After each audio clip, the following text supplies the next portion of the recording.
Sobrang nakakahiya ang naging sagot ko kay Kenneth after niyang aminin sa akin na may feelings pa rin siya for me. Natawa lang ako at sinabing mahal ko rin siya as a friend nga lang. Alam ko rin na nasaktan ko siya for saying that, and I make sure not to open the topic about that again.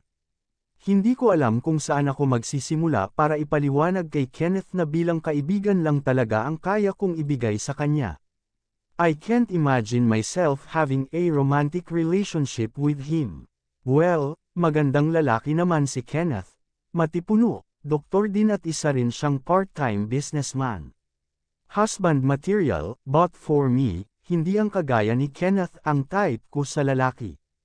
Well, hindi na ako nagulat, pahayag ni Mercy habang pumapapak ng tosino na natira ni Dexter kanina noong siya ay nag-almusal bago pumasok sa eskwelahan.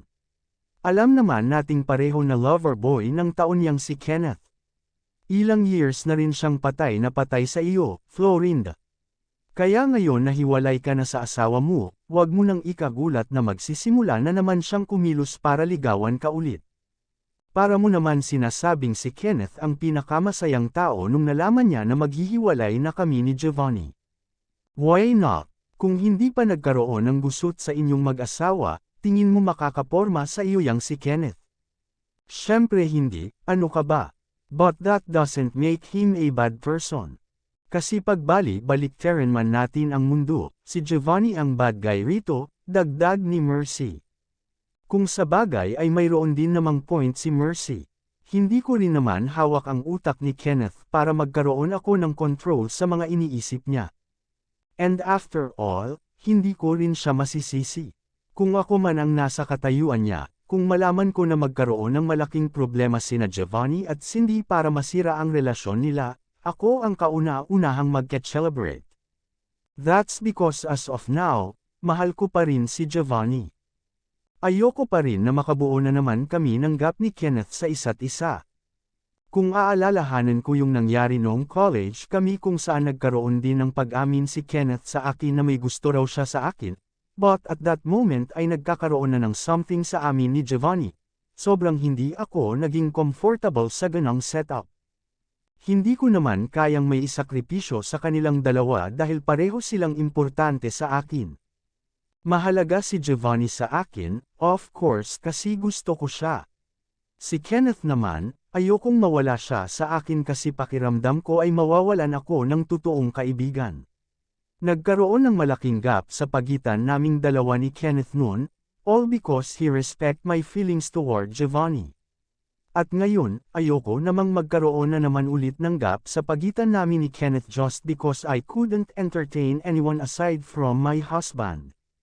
Bigyan mo na lang ng chance yung tao pag handa ka na ulit buksan ang puso mo na magmahal ulit, kasi kung sakali man dumating ang panahon na tatanggap ka ulit ng manliligaw, si Kenneth dapat ang maging deserving na masagot mo, di ba?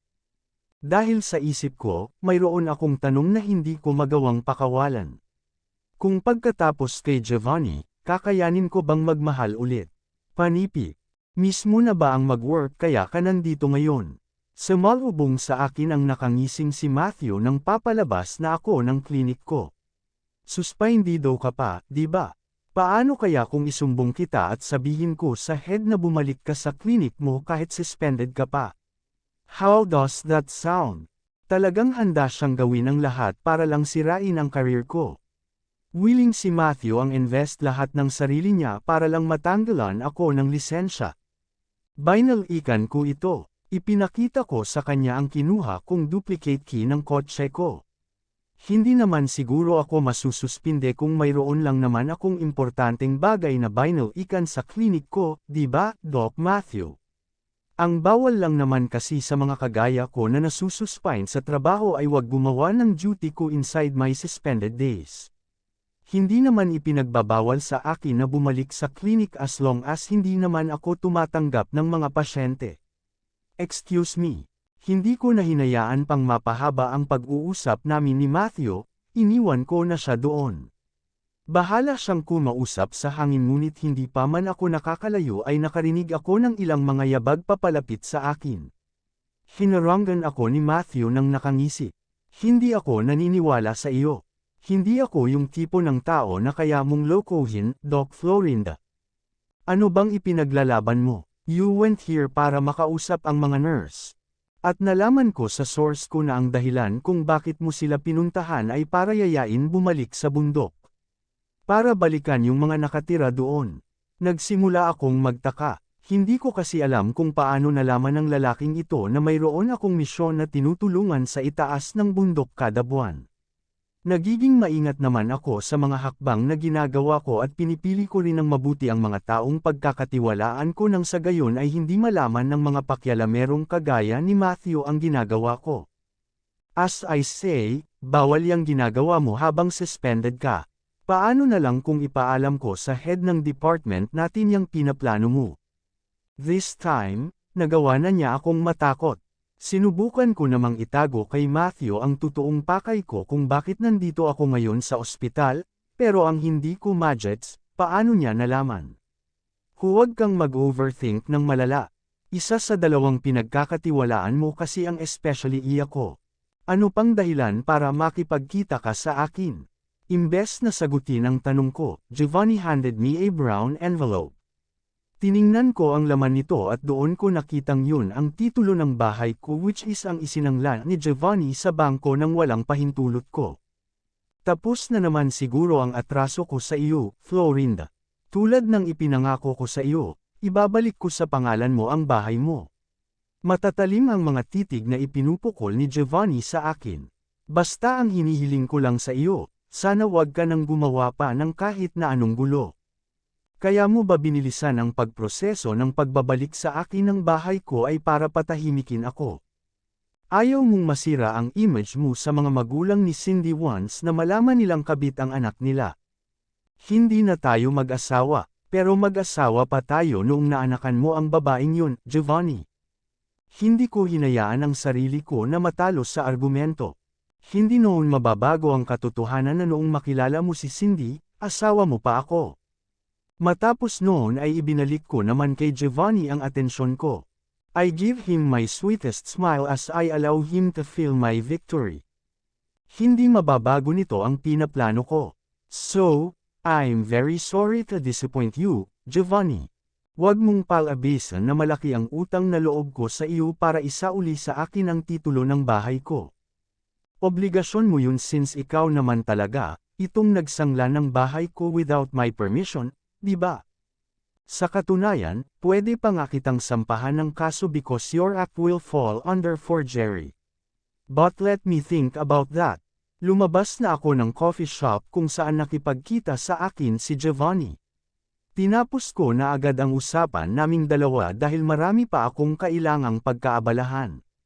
Hindi ko sasayangin ang buong araw ko sa lalaking yun, hindi kagaya noon na baliw pa ako sa kanya. Ngayon, gising na ako sa katotohanan, Florinda. Hindi ko agad napansin na humabol pa pala si Giovanni sa akin. Paakay na kasi dapat ako sa kotse nang tawagin ni Giovanni ang pangalan ko. Naiintindihan ko naman na gusto mo akong gantihan dahil sa laki ng kasalanan na nagawa ko sa iyo, Florinda. Pero, please, lumapit siya sa akin at hinawakan ang mga kamay ko. Ako na lang sana ang gantihan mo. Huwag mo nang idamay pa rito si Cindy, please. Kagaya ni Giovanni, nasasaktan din ako. Gusto kong magwala at hayaan ang sarili ko na humagulgol. Kaso hindi ko magawa, not in front of Giovanni. Ang funny mo rin, no? Ayaw mong masira ang buhay ni Cindy kaya yung buhay ko ang hinayaan mong masira. Para sagipin mo siya sa isang pagsabog, ako ang hinayaan mong maging uling, Giovanni. Ang unfair mo. Damang-dama ko yung panginginig ng katawan ko nang ilayo ko si Giovanni sa akin. Nasira yung buhay ko dahil sa inyong dalawa. Paanong hindi ko idadamay si Cindy, kung hindi naman dahil sa kalandian niya, edi sana buo pa itong pamilya natin, di ba? Mula nang ipamukha mo sa akin na wala akong kwentang padre de pamilya, doon nasira ang pamilya natin, Florinda. Ano bang sinasabi mo? Dinidiscredit mo ako ng paulit-ulit, Florinda. Hindi mo man direktang ipinaparamdam, pero feeling ko lagi mo akong pinapaulanan ng mga rason para mas lalo ko ring tingnan ng sobrang baba ang sarili ko. Unti-unti ko nang nage gets ang point ni Giovanni. Kung talagang tama ako na tungkol sa maliit na sahod niya ang ikinasasama ng loob niya sa akin, siguro nasasaktan ko nga ang pride niya. Gets ko naman na walang-wala yung sahod ko sa sahod mo bilang doktor. Tanggap ko naman na mas kaya mong spoil si Dexter sa mga luho niya kaysa sa nagagawa ng sahod ko na kulang pa nga kung tutuusin sa pagbabayad ng mga expenses natin kada buwan. Napag-usapan na natin ito, di ba? Tingin mo ba kayang maayos itong issue na ito ng isang usapan lang? Para tuloy gustong iparealize sa akin ni Giovanni na ako naman talaga ang dahilan kung bakit lumayo bigla ang loob niya sa akin. Kung bakit nagsimulang masira ang relasyon namin, ang pamilya namin. At ako rin ang nagtulak kay Giovanni na mambabae to the point na gusto niyang mahanap sa ibang babae yung validation and relevance niya sa mundo na hindi ko na ibibigay sa kanya. Si Cindy ang nagparamdam sa akin na mahalaga ako, na may silbi ako sa mundo. Kaya sana maintindihan mo na magiging masakit para sa akin kung makikita kong gumuho yung mundo nung taong nag-ahon sa akin sa lungkot. Paano kung nagpapaawa lang sa iyo yung asawa mo? Kung pinapaikot ka lang niya. Hindi mo ba naisip yun, Florinda? Mercy has a point. Hindi mo ba napapansin sa galawan nila na parang naglilinis na sila ng kalat nila? Kasi una, naibalik na ni Giovanni sa iyo ang titulo ng bahay mo. And then now, nagmamakaawa siya sa iyo na wag nang idamay si Cindy sa gulo. That's because he knew na mayroon kang plano na ilaglag si Cindy sa mga magulang nito, at pag nangyari yon. Tuldok-tuldok panipik. Nabitin pa ang sinasabi ni Mercy nang nagsalin muna siya ng juice sa baso niya at uminom. Wala na silang bangko. Ha, may connect pa ba ang mga sinasabi mo? Parang kanina naman age gets pa kita. I mean, mga magulang ni Cindy ang source ng pera niya. Yung mga binibili niyang luho, nanggagaling sa pera na ibinibigay ng mga parents niya sa kanya. And for sure, galing din kay Cindy ang pera para matubos ng mabilisan ni Giovanni ang nakasangla mong bahay sa bangko. Kinatatakutan ng asawa mo na masira ang image ni Cindy sa mga magulang niya at itakwil siya nito bilang anak once na malaman na kabit pala ang anak nila. Pag nangyari kasi yun, wala nang pupuntahan si Cindy. Wala nang mansyon. Wala nang pera. Can you imagine how miserable their life will be after Cindy's parents disown her as their child? Kakaawaan mo ba silang dalawa sa kabila ng ginawa nila sa buhay mo? No, kung ganun naman pala ang mangyayari edi mas maganda sigurong sama-sama kaming mabuhay sa miserableng buhay. Bumuo ng isang plano si Florinda. Hiningi niya ang tulong ni Venice na makipag-close ito kay Cindy nang sa gayon ay magkaroon ng ideya si Florinda kung ano nga ba ang pinaplano ng dalawa, nina Giovanni at Cindy.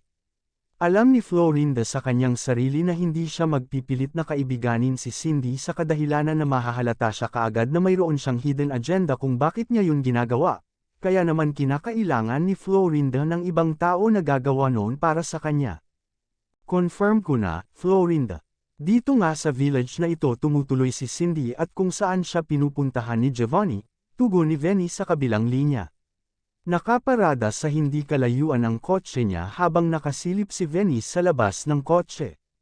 Doon ay tanaw na tanaw niyang bumaba sa pulang kotse niya si Cindy at mayroon itong dalang dalawang supot ng grocery items. Bilhin mo yung apartment na katabi ng kanya. Sabi mo kamo wala namang nakatira, di ba? Dito mo ako patitirahin. Florinda, malayo ang village na ito sa eskwelahan na pinapasukan ko. Kaya nga kita binigyan ng kotse, di ba? Please do this for me. Basta sabihan mo lang ako kaagad kung ano pang kailangan mo. Handa ko naman yung ibigay lahat sa iyo, just please do me a favor. Nang masiguro ni Venice na tuluyan nang nakapasok sa apartment na tinitirhan niya si Cindy, lumabas na siya ng kotse. Tinungo niya ang katabing apartment ng kay Cindy at pinasadahan niya ito ng tingin. At doon mismo, tumawag siya sa contact number na nakalagay roon para makipag-ugnayan siya sa landlord upang ipaalam dito na interesado siya na upahan ang apartment. Naging maayos at mabilis naman ang transaksyon ni Venice sa landlord. On the same day, naghakot na si Venice ng mga gamit niya at inilipat sa bago niyang taytirhan. Right timing ang oras ng paghahakot niya since nakita siya ni Cindy at nag-alok ng tulong sa kanya na ayusin ang mga gamit niya. Halos magdadalawang buwan na rin buhat nang lumipat ako rito. Wala akong nagiging kapitbahay kasi walang gustong umupa sa katabi ng apartment ko, ang kwento ni Cindy habang si Venice ay nagpe-prepare ng merienda. Ang dinig ko, bibihira daw talaga ang mga taong gustong umupa ng apartment sa village na ito. Kaya nagtaka talaga ako nang marinig na inupahan mo pala yung katabing apartment. Galing ako kanina rito para i-check yung bahay, tugon ni Venice at inoffer kay Cindy ang isang orange juice at sandwich. Okay naman sa akin ang design at ang location.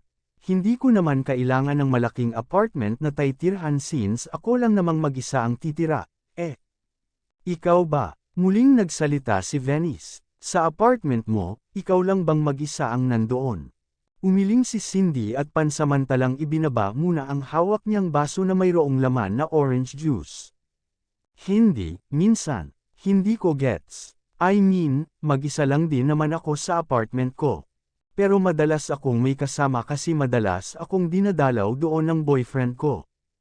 Hindi kayo live-in partner. Nahal ata kaagad ni Venice na lumungkot ang mukha ni Cindy habang ito'y umiiling. Kaya naman mas lalong naging curious si Venice na pagkwentuhin pa si Cindy tungkol sa buhay niya.